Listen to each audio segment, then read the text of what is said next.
Have you ever felt like a stranger at your own family gathering, watching everyone celebrate someone else while you fade into the background like an afterthought? I used to think my parents just forgot sometimes. I was wrong about the forgetting part. My phone buzzes against my mahogany desk at the Phoenix Suns office, the October heat still pressing against the floor-to-ceiling windows of our downtown facility. The caller ID shows Mom, and I answer expecting the usual perfunctory check-in about work or weather.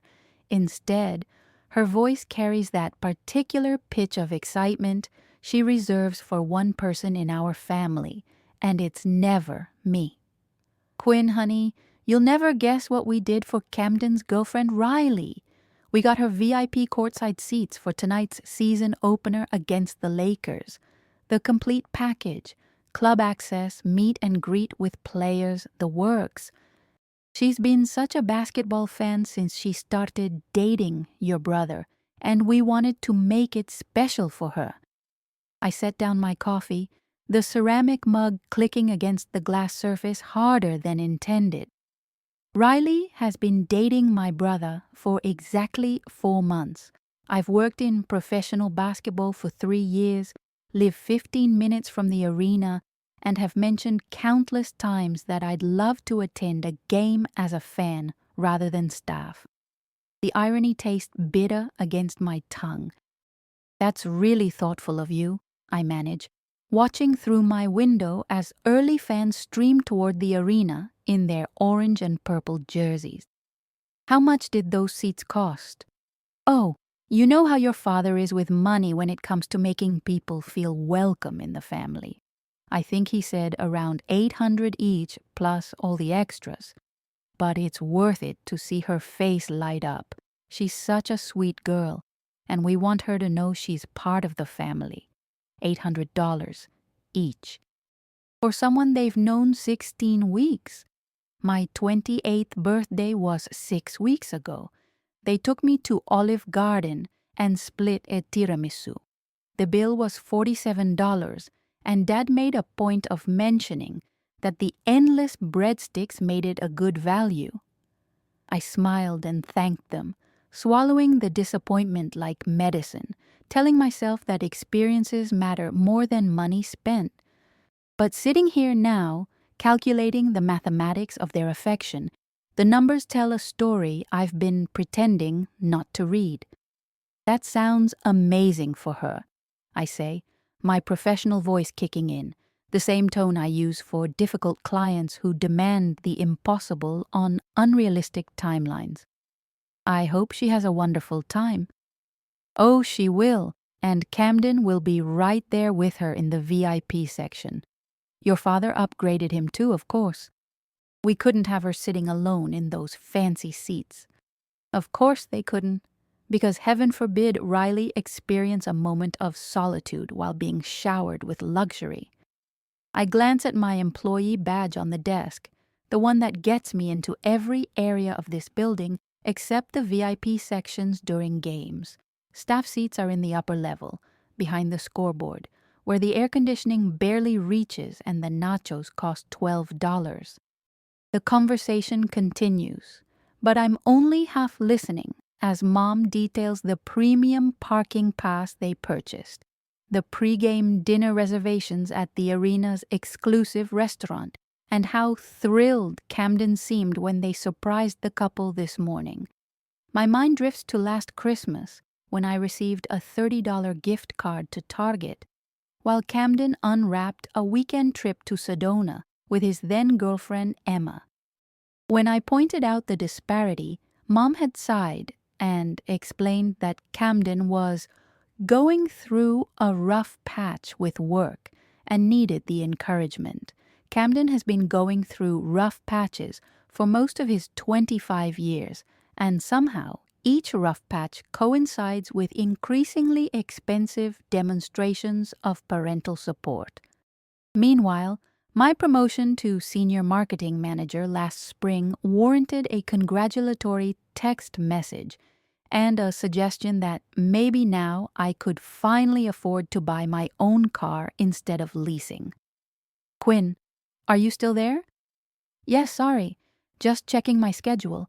I actually have to stay late tonight to coordinate media for the season opener. I'll probably catch glimpses of the game from the office. Oh, that's too bad. Well, maybe next time. Next time. The phrase hangs in the air like incense, sweet-smelling but ultimately empty.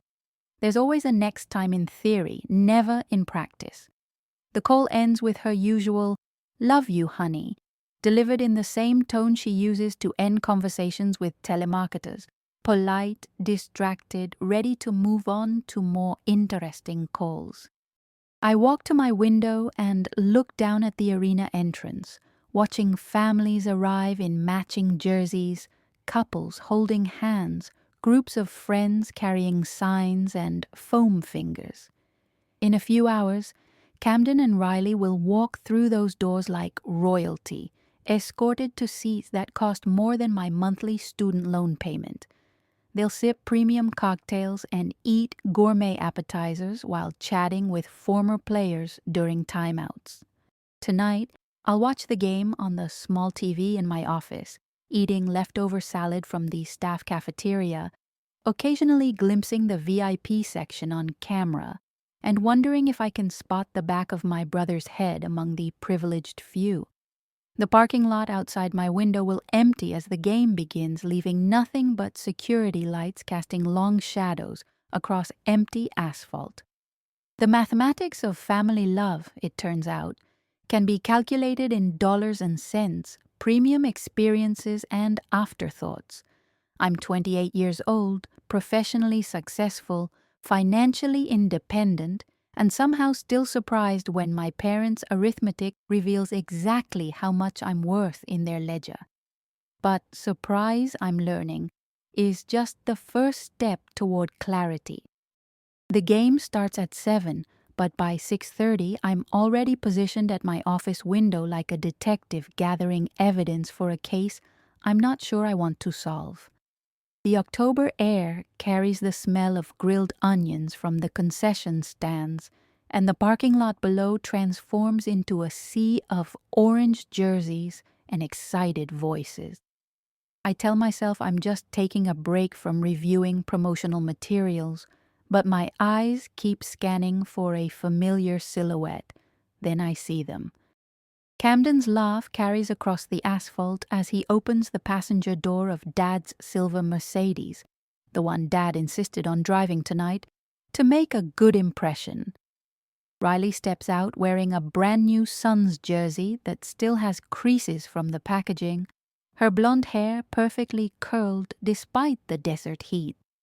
Mom emerges from the back seat, holding a small designer purse I've never seen before, and Dad circles around, adjusting his golf shirt like he's meeting investors rather than attending his son's date night.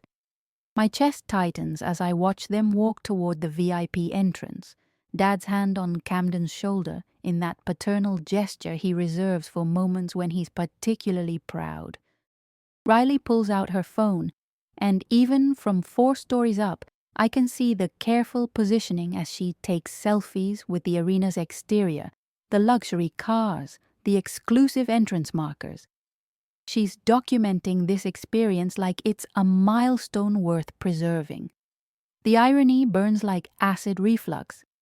I've attended dozens of games as staff, but never once have my parents asked for photos, never once have they wanted to document my professional achievements in this building. When I got this job 3 years ago, Mom's response was, "That's nice, honey. Your cousin Sarah just got promoted to regional manager at her bank."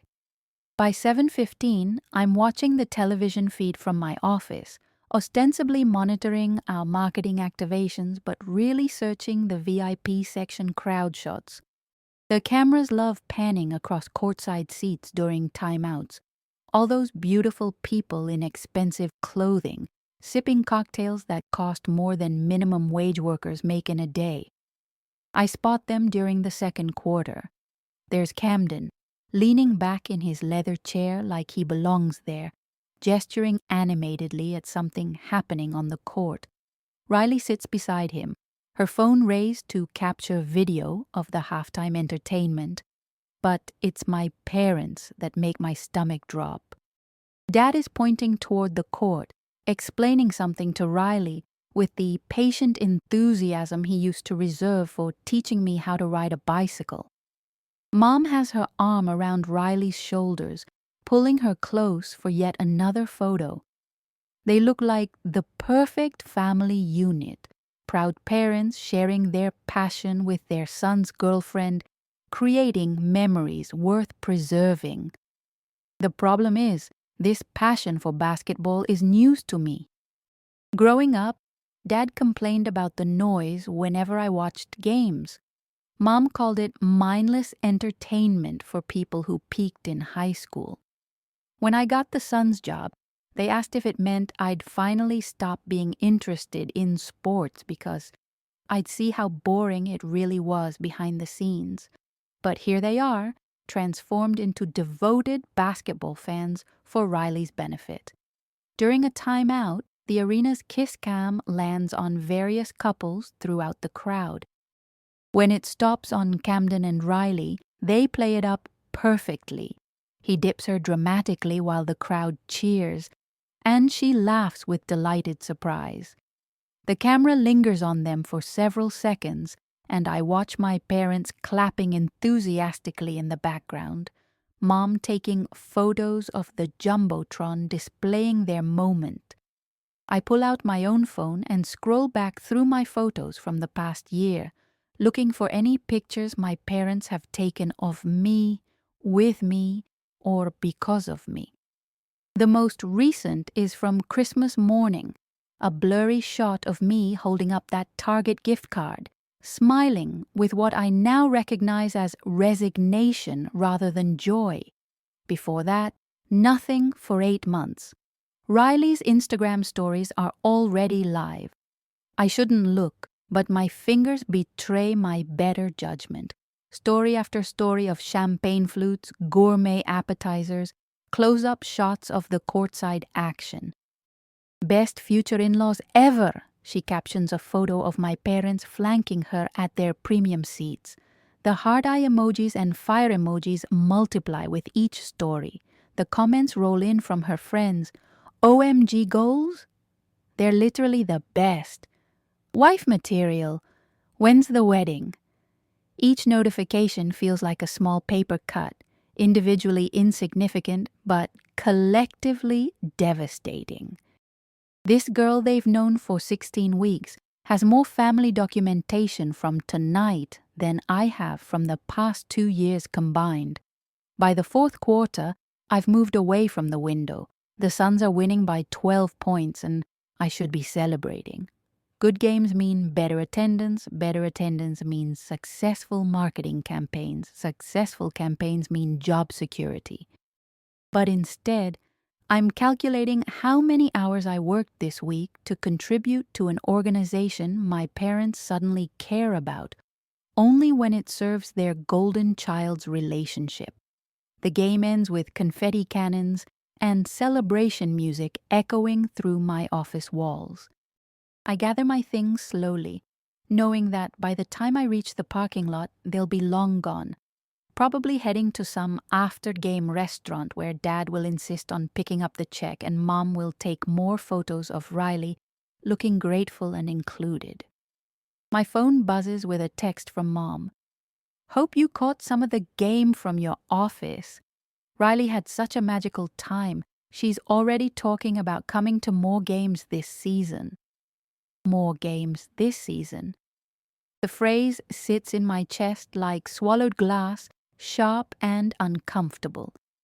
I type back, sounds wonderful because what else do you say when your family discovers a love for your world only when someone else is there to enjoy it with them? As I lock my office and head toward the elevator, I realize I'm not just disappointed about missing the game or even the VIP treatment.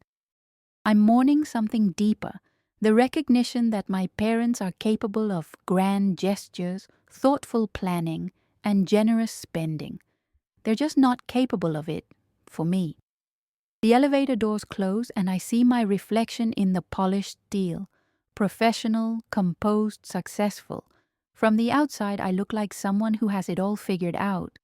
But reflections, I'm learning, can be as deceptive as family love that only flows in one direction. 3 weeks after the Lakers game, I'm sitting in my apartment on a Sunday morning when the pattern crystallizes with devastating clarity. It's one of those October mornings in Scottsdale when the desert air finally carries a hint of coolness, and I'm drinking coffee from my favorite mug, the one I bought myself after my promotion since no one else thought to celebrate. My phone buzzes with Camden's latest Instagram post. It's a photo of him and Riley at Chase Field, Arizona Diamondbacks jerseys pristine, arms around each other with the field stretching behind them. The caption reads, "Thanks, Mom and Dad, for the incredible seats, Riley's first MLB playoff game, and we're living like VIPs. Blessed family of Chase playoffs." I stare at the image until my coffee grows cold. Playoff tickets. Do you know what playoff tickets cost? I work in professional sports. I see the pricing sheets.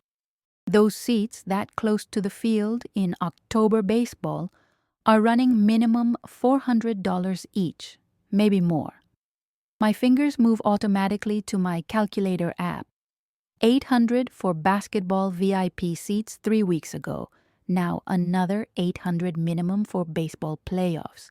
That's $1,600 in less than a month spent on Camden's 4-month relationship. For context, my parents gave me a $50 Olive Garden gift card for my college graduation. I kept the card in my wallet for 2 years, too precious to use, convinced it represented some grand gesture I was too ungrateful to appreciate at the time. I scroll back through Camden's Instagram and the documentation is all there. A breadcrumb trail of parental generosity I somehow missed while focusing on my own absence from their affections. Concert tickets to see Coldplay at Gila River Arena in September, with Mom and Dad chaperoning like proud sponsors. A weekend trip to Flagstaff in August because Riley had never seen the Aspens. Dinner photos from Scottsdale's most expensive restaurants, always tagged with grateful mentions of the best future in-laws ever. Each post has dozens of comments from family friends I recognize, neighbors, church members, Dad's golf buddies. "You two are so cute. Your parents are amazing. When's the wedding?" And always, Mom responds with heart emojis and comments like, "We love our Riley," and "She's already part of the family." Meanwhile, I'm scrolling back through my own social media from the same time period, looking for any evidence of parental involvement in my life. There's a photo from my work team's successful campaign launch in August. Not one family comment. A picture of me completing my first half marathon in September. Radio silence. My promotion announcement in June. Nothing. The comparison makes my chest tight, but I force myself to continue the investigation. I open my banking app and scroll back through my credit card statements, documenting every family interaction with forensic precision. Dad's birthday dinner in July. I paid $93. Mom's birthday in August. I paid $112 for brunch and her gift. Camden's birthday in May. They took him to Mastro's, and I contributed $50 via Venmo for his share of a group gift, a weekend camping trip I wasn't invited to join. But this isn't just about money, though the mathematics are devastating. It's about attention, documentation, enthusiasm. When Riley posts about family dinners, Mom immediately shares the photos to her own Facebook with captions like, "So blessed to have this beautiful girl in our family." When I posted about receiving an industry award last month, the post collected likes from coworkers and college friends, but no family engagement whatsoever. I screenshot everything. Not because I'm planning some dramatic confrontation, but because I need to trust my own perception. Gaslighting is insidious in families because it comes wrapped in love and concern. You're being dramatic. It's not a competition. We love you both equally. But screenshots don't lie and patterns don't gaslight. That afternoon, I drive to my parents' house in North Scottsdale, past the golf courses and gated communities where success is measured by square footage and the age of your luxury car.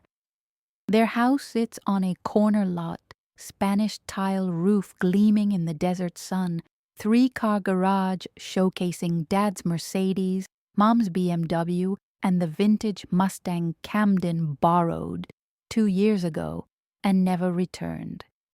I find them in the kitchen, still glowing from yesterday's baseball game, showing me photos on Dad's phone like proud grandparents displaying baby pictures. Riley in a Diamondbacks jersey, Camden catching a foul ball, the 4 of them at some exclusive restaurant afterward, Riley holding up a baseball signed by players they met through the VIP package. "Isn't she just wonderful?" Mom asks, scrolling through dozens of photos. "She fits so perfectly into our family, and Camden is just so happy."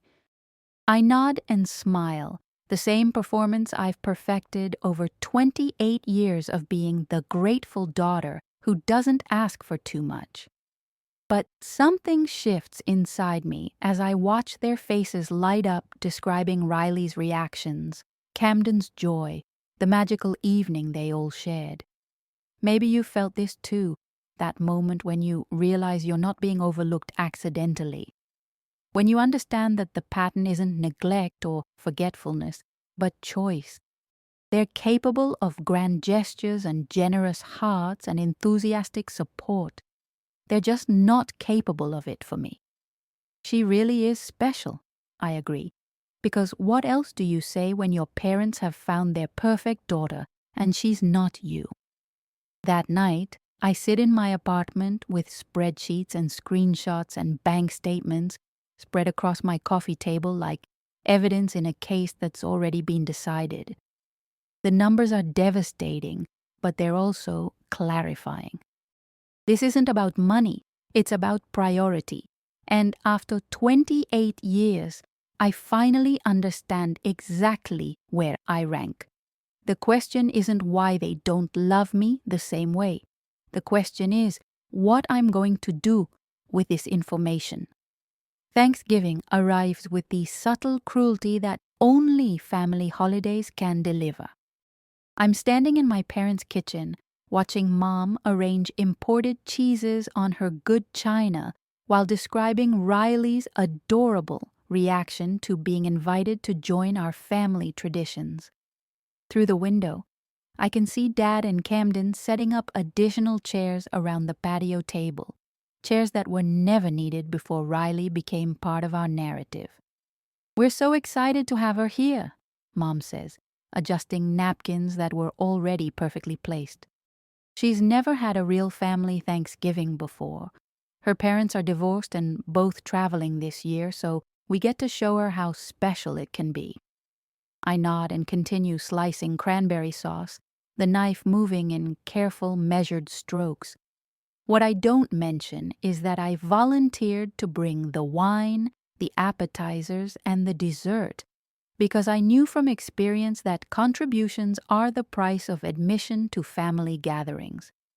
What I also don't mention is that Riley has been dating Camden for 7 months now, which means she's officially received more expensive gifts from my parents than I have in the past 3 years combined. The doorbell rings, and suddenly the house transforms into a stage production of Perfect Family Welcomes Beloved Girlfriend. Mom rushes to answer while smoothing her hair. Dad appears from the patio in his best casual shirt, and Camden bounds down the stairs with an energy I haven't seen him display for anything family-related since high school graduation. "Riley," Mom's voice carries the particular warmth she once reserved for Christmas mornings when we were children. Come in, come in. Let me take your coat. I watch from the kitchen doorway as Riley enters, wearing a cream-colored cashmere sweater that probably costs more than my monthly car payment. She's carrying a small wrapped gift and a bottle of wine that I recognize as expensive. The kind of wine I would bring to impress a boss, not to casual family dinners. Mrs. Pemberton, Mr. Pemberton, thank you so much for including me today. I brought a little something. She hands Mom the wrapped box with the practiced grace of someone who grew up understanding social currencies. Mom unwraps it immediately, gasping with delight at a silver picture frame engraved with "The Pemberton Family" in elegant script. Oh, Riley, this is beautiful. It's perfect for our Christmas card photo this year. Christmas card photo? We haven't taken a family Christmas card photo in 6 years because Camden was always too busy, I was always working, and no one seemed particularly invested in documenting our togetherness. But apparently, Riley's presence has renewed their interest in family photography. The afternoon unfolds like a carefully choreographed performance where I'm simultaneously part of the cast and audience to my own exclusion. Riley sits between Camden and Mom at dinner, fielding questions about her job at the interior design firm, her exercise routine, her thoughts on redecorating the guest bathroom. Dad tells stories I've never heard about his college football career. Mom shares family recipes she's never offered to teach me, and Camden seems more animated and engaged than I've seen him in years. I contribute to conversations when directly asked, pass dishes when requested, and smile at the appropriate moments while calculating the cost of everything I observe. Riley's bracelet catches the light every time she gestures, definitely not costume jewelry. Her handbag, sitting by the door, bears the unmistakable logo of a designer brand that starts with 4 figures. Her confidence in this setting speaks to someone who's accustomed to being welcomed, celebrated, invested in. After dinner, while I'm loading the dishwasher, I hear Dad's voice from the living room. Riley, we have something for you. Just a little token to show how grateful we are that Camden found someone so special. My hands still around the plate I'm rinsing. It's not her birthday, it's not Christmas, it's not any occasion that traditionally involves gift-giving, unless you count gratitude for existing as reason enough. I dry my hands and walk toward the living room, drawn by the same morbid curiosity that makes people stare at car accidents. Riley is unwrapping a small velvet box with the reverent care of someone who recognizes expensive packaging. Inside, nestled against cream silk, is a delicate tennis bracelet that catches the lamplight like trapped stars. "Oh my God," Riley whispers, her hand flying to her chest. "This is too much. I can't accept this." But of course she can, and of course she will, because my parents are already fastening it around her wrist while Camden beams with pride and Mom takes photos with professional-level enthusiasm. "It's nothing," Dad says, though his smile suggests otherwise. "We just wanted you to know how much you mean to this family. You've brought out the best in Camden, and you've brought so much joy to all of us." I stand in the doorway, watching this ceremony of inclusion, this formal initiation into a version of my family I didn't know existed. The bracelet probably cost more than I spend on groceries in 3 months. For context, my last gift from my parents was a coffee mug from CVS with "World's okayest daughter" printed on the side. Camden gave it to them to give to me for my birthday, and they thought it was hilarious. The evening continues with board games and wine and laughter that feels both genuine and performative. Riley fits seamlessly into inside jokes. contributes stories that make everyone laugh, and somehow manages to make my parents seem funnier, warmer, more interesting than they've appeared in years. It's like watching them become the parents I always hoped they could be, just not for me. Later, as Riley and Camden prepare to leave, there are extended hugs, promises to get together again soon, and invitations for Riley to come by any time she wants. Mom presses leftover pie into her hands while Dad loads her arms with additional containers of food for the week ahead. "Drive safely," Mom calls as they walk to Camden's car. "Text us when you get home." When has she ever asked me to text when I get home? I live 15 minutes away and make this drive dozens of times per year, but my safe arrival has never warranted follow-up communication. After they leave, I help finish cleaning while listening to my parents debrief the evening like sports commentators analyzing a perfect game. Riley's sweetness, her gratitude, her obvious love for Camden, her seamless integration into family dynamics. Every comment is another small confirmation of what I've already documented. They are capable of expansive love, generous spirits, and inclusive enthusiasm. They're just not capable of it for me. As I drive home through Scottsdale's quiet streets past the golf courses and gated communities where other families are probably having similar holiday gatherings, I realize something has fundamentally shifted. I'm no longer hurt by their preferences, I'm fascinated by them.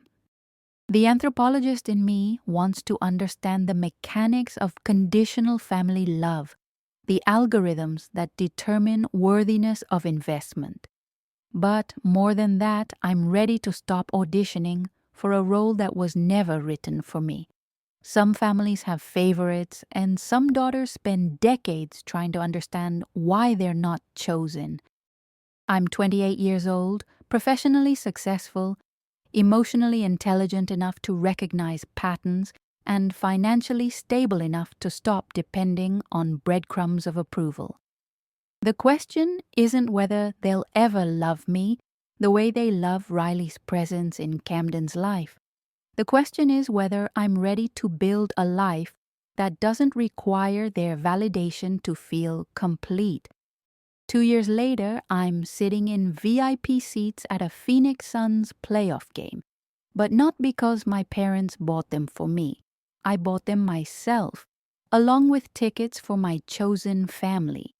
My colleague Jennifer from the marketing department, her husband Marcus, and my neighbor, Mrs. Chen, who's become more of a grandmother to me in 18 months than my actual family managed in 28 years.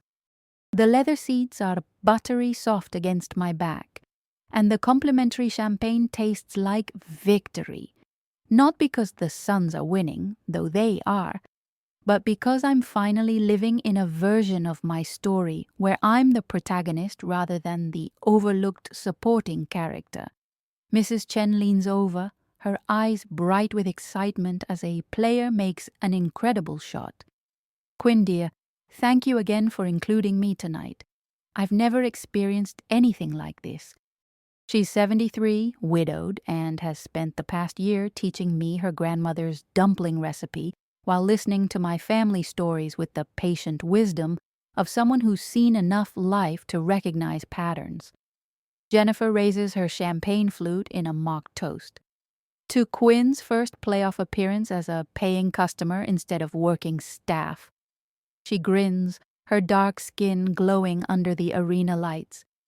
And to finally spending money on yourself instead of hoping other people will. The toast stings a little because it's accurate. For 30 years, I waited for my parents to choose me, invest in me, celebrate me the way they celebrated Camden and Riley. I collected evidence of their preferences like a prosecutor building a case that I was never planning to argue. The screenshots, the bank statements, the careful documentation of every slight and oversight, I kept it all. thinking someday it would matter to someone other than me. Camden and Riley got engaged 6 months ago. The proposal happened at the exact same restaurant where my parents took her for her first family dinner, in a private dining room that Dad reserved for the occasion. Riley's ring cost more than I make in 3 months, and the engagement party featured catering from the same company that handled their VIP experiences. I know because Mom sent me 17 photos via text, each one more effusive than the last about their perfect daughter-in-law and their dream couple. I sent a congratulations text and a gift card to their registry. Not because I felt obligated, but because holding grudges requires emotional energy I'd rather spend elsewhere. Resentment is expensive, and I've learned to budget my feelings as carefully as my finances. The game reaches halftime, and the kiss cam makes its traditional rounds through the crowd. When it lands on Jennifer and Marcus, they play it up beautifully, and Mrs. Chen claps with delight beside me. I watch the Jumbotron cycle through other couples, young and old, married and dating, all of them laughing and playing along with the arena's manufactured romance. 2 years ago, I would have scanned the VIP section looking for Camden and Riley, hoping to catch glimpses of the family that chose someone else. Tonight, I'm focused on my own experience, my own people, my own joy. The difference feels like stepping out of a shadow I didn't realize was following me everywhere. My phone buzzes with a text from Mom. "Saw you on TV in the VIP section. Those seats must have cost a fortune." "What's the occasion?" I type back, "Celebrating myself and the people who actually show up for me." It's not mean-spirited, just factual. I've stopped pretending that directness is the same thing as cruelty, or that protecting their feelings is more important than honoring my own truth.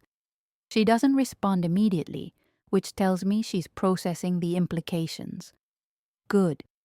Some conversations require processing time. As the third quarter begins, I think about the version of myself who used to calculate the cost of their love, who documented every slight like evidence in a trial that would never come to court. That woman spent so much energy trying to solve the puzzle of her family's priorities that she forgot to build her own life. This version of myself has season tickets to the team I work for, a savings account that isn't depleted by other people's emergencies, and a chosen family that celebrates my wins without needing prompting. Mrs. Chen brings me soup when I'm sick. Jennifer remembers my work anniversaries and professional milestones. Marcus sends me articles about career advancement because he genuinely wants to see me succeed. They've never bought me VIP seats to anything, but they show up for my regular priced life with enthusiasm that money can't purchase. The Suns win by 15 points and we celebrate with high fives and champagne toasts, while confetti falls around us like expensive snow. As we gather our things and prepare to leave, Mrs. Chen takes my hand with her soft, wrinkled fingers. "You know what I love most about tonight?" she says, her voice carrying the slight accent that reminds me of my grandmother, the one who died when I was 12, before I learned that love could be conditional and measured. "What's that?" "You didn't spend the evening looking for approval from people who aren't here. You were present for the people who chose to be present for you."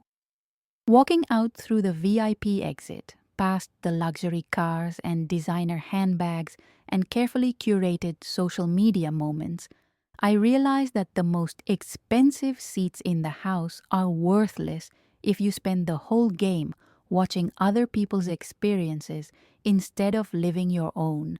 My parents are capable of grand gestures and generous hearts and inclusive love. They've proven it repeatedly. just never for me.